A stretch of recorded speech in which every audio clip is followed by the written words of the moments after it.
welcome to Harper Broadcast. I'm Amrita Tripathi and very pleased to have with us today Chef Ranveer Brar. Thank you for taking up the time. My pleasure, Amrita. Totally my pleasure. I'm really looking forward to those questions that you've been hiding. I'm hiding my questions here, yes. But and I just realized what a pro you are in terms of TV. So I'm on my toes. I want to ask you a little bit about, this is a new avatar for you, writing a cookbook, releasing it. You were talking a little bit about the ecosystem that sort of exists nowadays. Can you take us through what was the genesis of this book? The genesis of this book was, I like talking. That primarily is the genesis of this book. And I wanted to have a book that was a conversation. For me, coming to my kitchen is a conversation. It's where I talk to you, this time not from the television or not from across my kitchen counter, but I talk to you through my book. And you have, of course, an audience base from your shows, but we're also talking about bloggers, right? I mean, is there a shout out to any, there's certainly definitely a very vocal group of bloggers and I think fans online. Yeah, absolutely. I think it's just amazing how this bubble called food has grown, And what I like about it is that it has grown from all across evenly. So it's not that just the chefs have grown, or just the brands have grown, or just the bloggers have grown, or just the journalists have grown, or just television, food media has grown. Everything is kind of grown at the same time. And people in the food space that you had relationships with for a really long time, you often sit down and think, hey, remember those days when it was just all starting, And we still have a long way to go, but you're right. I think bloggers are an essential part of communication when it comes to food.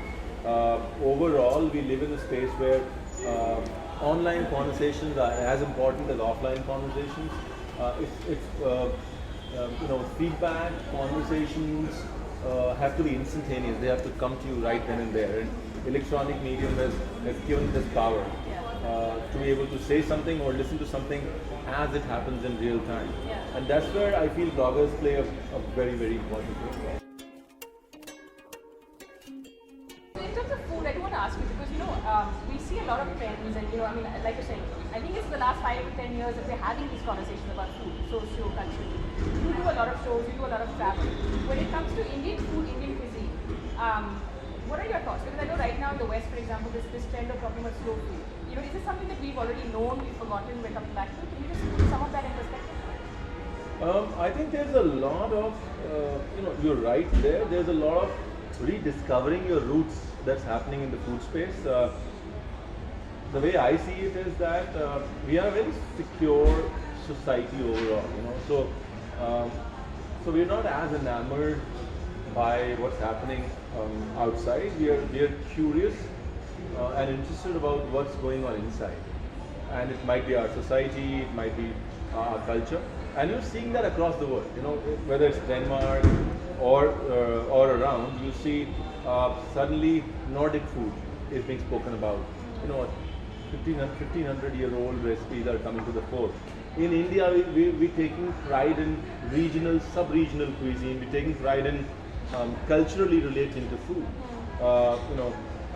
In Australia, we are saying, moving beyond bush food, we are looking at original Australian food, the berries and the old figs, and so everybody is trying to rediscover themselves in the food space of today. And I think that ये जो मंथन है ना, this whole churning is going to result into something very beautiful and meaningful.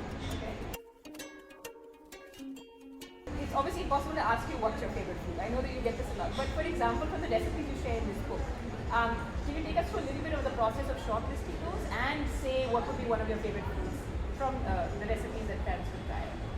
So the idea behind choosing recipes here was choosing recipes that stretch you a little bit. That stretch you means they sound easy, but they're not that easy.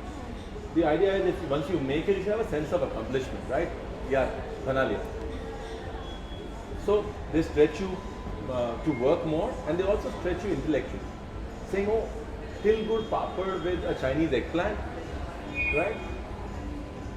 So the idea is the first foundation of selecting a recipe was, does it stretch a viewer intellectually and in his skill. Will he feel that he's achieved something once he cooks it, tastes it, and will there be a sense of accomplishment? Will the smile be more meaningful? And that was the first parameter for choosing the recipe. The second was what I like to eat. I think that because rightfully the book says come into my kitchen. So essentially what would I like to eat, what would I like to cook.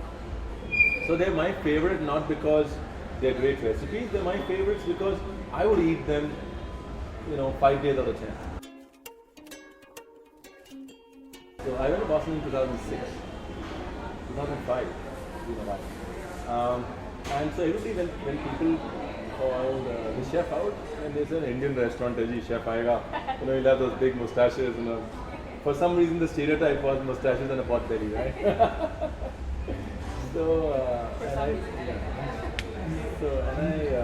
I used to go to tables very often. It was a pleasant surprise for a lot of people. And there was this one table that kept calling me again and again. They were complaining about everything. Like, from the soup, they said, no, we want to talk to the chef. And they were fine. And then salad, and then there were a bunch of 5 girls. And they were hanging, they were complaining about everything. They were hanging out till like 12:30, and people have dinner at 5 in Boston, right? 7.5 hours in the restaurant. And so I was like, God, what's going on? So when the whole restaurant was empty, and they were very, very high, so we were like, we're closing. It's like, no, we want to talk to the chef. We have a problem with this. So I went there again, and I don't know how to react to that, but one of the girls stood up and she said, you know what? I just want to have chef children marry me. I'm like, okay, chef children. So I was like, okay, so that's what it boils down to. Chef children marry the chef.